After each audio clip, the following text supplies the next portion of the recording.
Depuis plusieurs séances, vous nous accusez d'être contre tout, sous prétexte que nous avons voté contre le budget. Alors, dire cela, monsieur le maire, ce n'est pas tout à fait digne d'une démocratie locale. Pour l'instant, je n'ai encore rien dit. Non, mais ça a été dit au précédent conseil, à plusieurs. Alors, est-ce à nous de devoir expliquer que le vote d'un budget primitif et de ses ajustements, c'est un tout?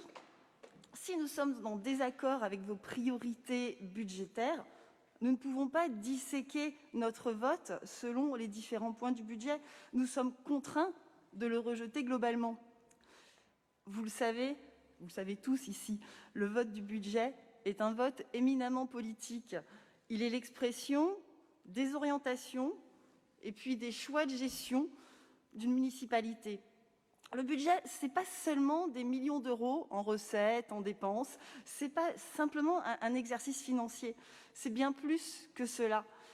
On ne vote pas uniquement pour des montants inscrits sur une ligne budgétaire, on vote aussi sur les priorités qui sont choisies entre les différentes lignes, leur montant et la nature de leur utilisation.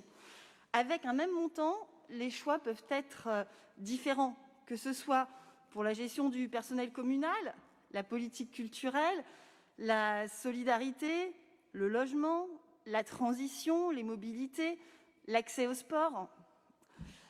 La dernière campagne électorale, je crois, a montré les divergences de conception de la gestion communale entre notre groupe, aujourd'hui dans l'opposition, et votre groupe, aujourd'hui dans la majorité. Nous avons été élus sur la base d'orientations et de propositions qui ne sont pas, pour l'essentiel, celles que vous avez défendues. Par exemple, parlons urbanisme et logement social. Monsieur le maire, je crois qu'aucun élu de notre groupe ne pourra, en conscience, voter un budget ou une décision modificative qui affiche une amende SRU. Cette amende, cette année encore, comme pendant chaque année de votre précédent mandat, vous allez la payer. Vous allez la payer car, en conscience, vous contournez une loi de la République, la loi SRU, mise en place depuis plus de 20 ans et confirmée par les différents gouvernements qui se sont succédés depuis. Mais vous jugez cette loi unique, cette loi de la République française, et vous décidez de payer la sanction financière plutôt que de la mettre en œuvre. C'est votre choix, ce n'est pas le nôtre. Pour nous, cette amende, elle devrait être à 0, car elle aurait dû être totalement réinvestie en subventions pour des opérations de logement social. Depuis que vous êtes élu maire, vous faites l'inverse. Vous reversez l'argent des Saint-Mauriens à l'État, sans contrepartie.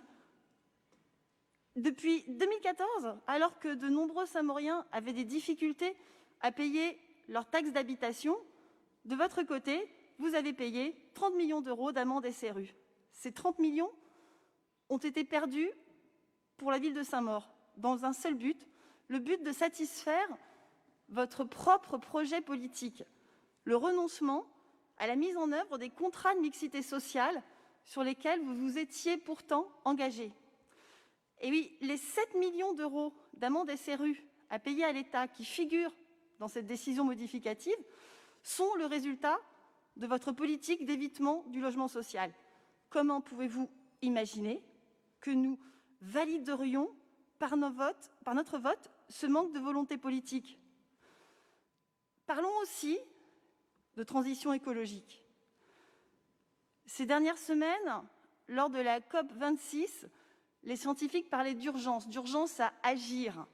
Ils espéraient un sommet décisif, un moment historique. Mais la COP26 est un échec. Quand on regarde les nouveaux engagements, franchement, c'est la montagne qui a accouché d'une souris, a déclaré Madame Andersen, la directrice du programme des Nations Unies pour l'environnement, pendant la COP. Si tous les engagements pris à Glasgow sont tenus, ils auront, selon l'ONU, pour conséquence une hausse des températures de 2,7 degrés, très très loin de ce que prévoyait l'accord de Paris. Et encore faut-il que ces engagements soient tenus. Mais revenons à l'échelle locale, revenons à Saint-Maur. Donc ces 2,7 degrés, je vous ai dit, c'est à l'échelle globale. Sous nos latitudes, il faut faire x2. Ça veut dire une augmentation des températures de l'ordre de 5 degrés. Alors Météo France a développé un outil qui propose des simulations très claires et très lisibles des évolutions du climat dans les différentes régions de France. Cet outil s'appelle Climat HD, il est en ligne. Nous vous invitons à l'utiliser. Vous verrez qu'il y est très très bien expliqué ce que signifie cette poursuite du réchauffement tout au long du XXIe siècle en Île-de-France, en particulier en matière de journées chaudes. On arriverait à la fin du XXIe siècle à 45 jours de canicule estivale. 45 jours. Rendez-vous compte. Si nous ne sommes pas prêts, je vous laisse en imaginer les conséquences. Votre politique, traduite dans le budget primitif 2021, confirmée dans le budget supplémentaire et à nouveau reconfirmée dans cette décision modificative, votre politique, donc, n'est pas à la hauteur de ce défi que nous avons à relever. Outre la faiblesse des actions de résilience de votre politique, j'en citerai deux comme exemple. Premier exemple, votre volonté de réduire le volume des feuillages des arbres pour une question de coût de ramassage des feuilles mortes, alors qu'il faudrait faire l'inverse, augmenter l'ombre portée pour notre survie en période de canicule.